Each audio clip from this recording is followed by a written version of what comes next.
Hello and welcome to Lantern Lane Stories. Tonight's story is Barry, the brave dog of the snowy pass. Welcome to Martigny tonight, little one. The town of Martigny sits in a wide green valley in Switzerland. Tall white mountains stand all around it, quiet and very old. A clear river runs through the streets, cold and silver in the dusk. In the evening, the sky turns soft pink, then a gentle blue. Warm lanterns flicker on, one by one, in the old stone houses. Somewhere far away, a cow bell rings, slow and round. Long, long ago, a small boy named Luca lived in this town. He was 7 years old, with curly brown hair and a red wool coat. His father was a mountain guide who helped travelers cross the high pass. Every spring, the snow melted from the green fields below. But up high on the mountain, the snow stayed all year round. One winter afternoon, Luca tugged gently at his father's sleeve. "Papa, may I come with you to the hospice today?" His father looked up at the snowy peaks for a long, quiet moment. "Yes, my little one, but you must hold my hand the whole way." Luca grinned and pulled on his thick wool mittens. The mittens smelled of warm sheep and yesterday's fresh bread. Together, they began to climb the winding mountain path. The path climbed higher and higher between tall, quiet pine trees.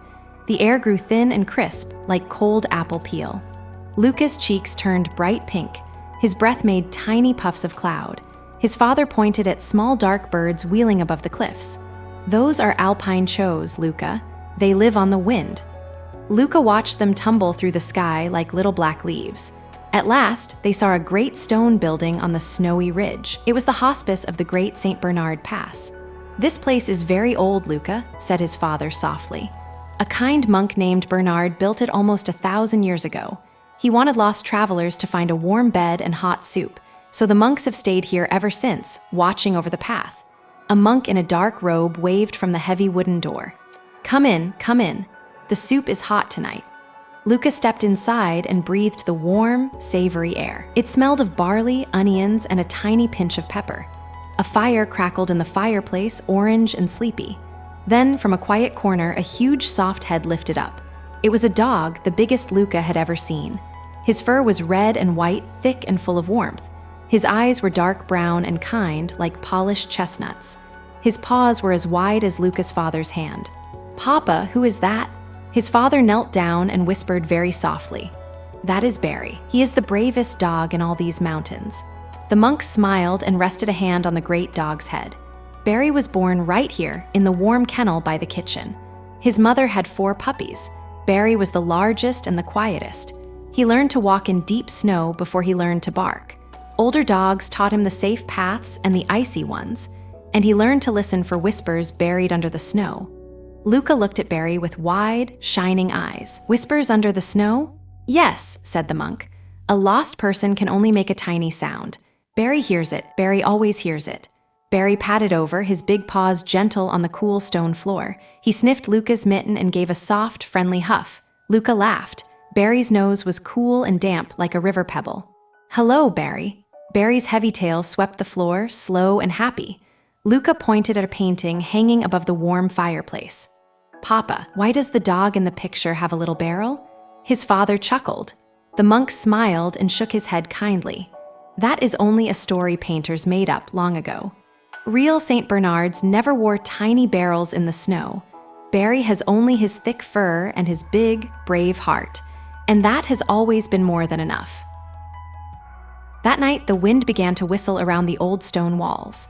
Snow tapped at the windows like little hurrying feet. The monks lit extra candles and stirred the soup pot with a long wooden spoon.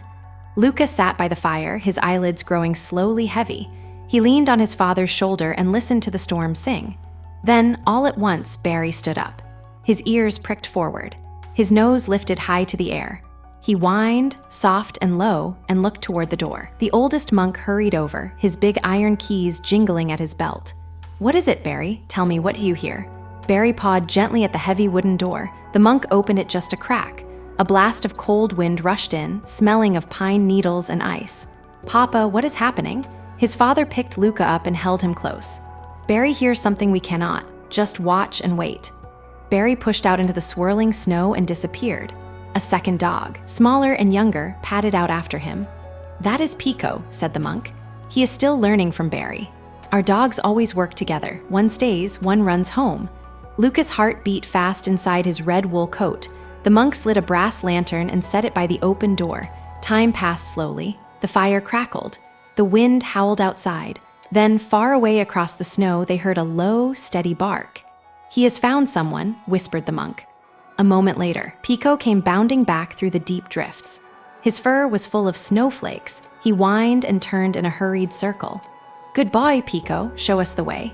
Two monks pulled on heavy boots and grabbed warm wool blankets. They followed Pico out into the blowing dark.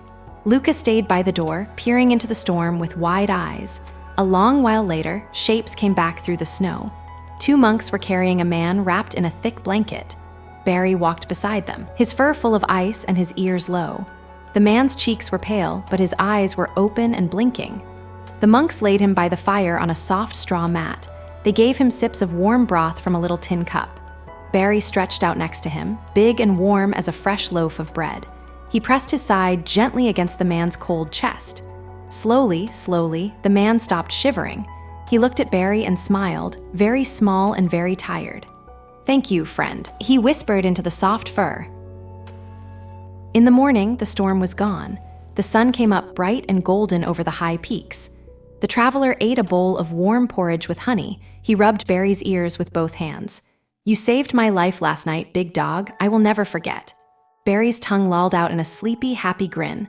Luca stood beside his father, watching it all. "Papa, has Barry done this before?" His father nodded, his eyes shining with quiet pride.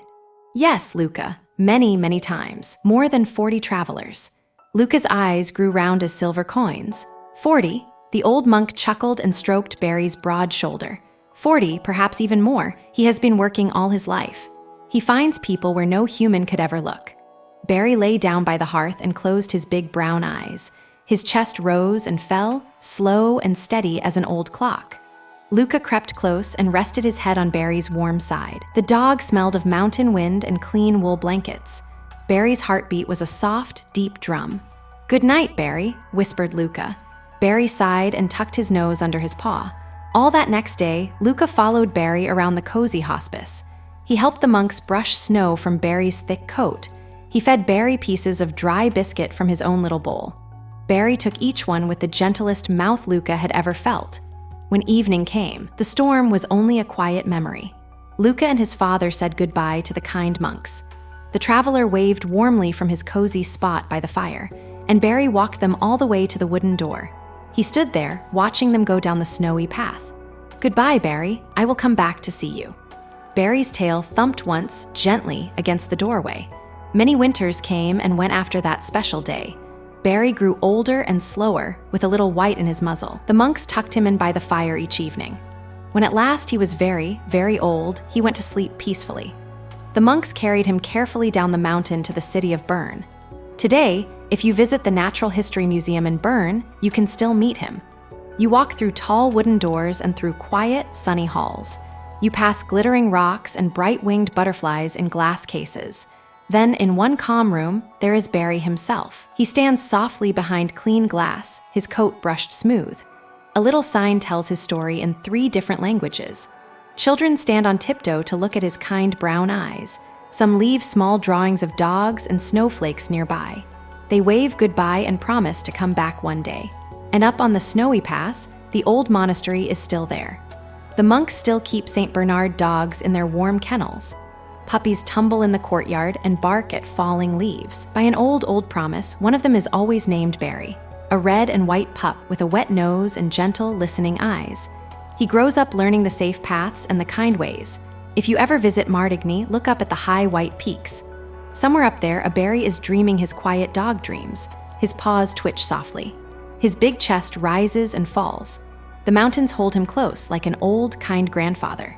Down in the valley, the river hums its bedtime song. The lanterns of Martigny blink out behind frosted windows. A church bell rings, low and round, from the old square. Sleepy cows shuffle in their barns, deep in fresh hay. Stars wink awake, one after another, above the snowy ridge. And so, Martigny also slowly fell asleep. Good night.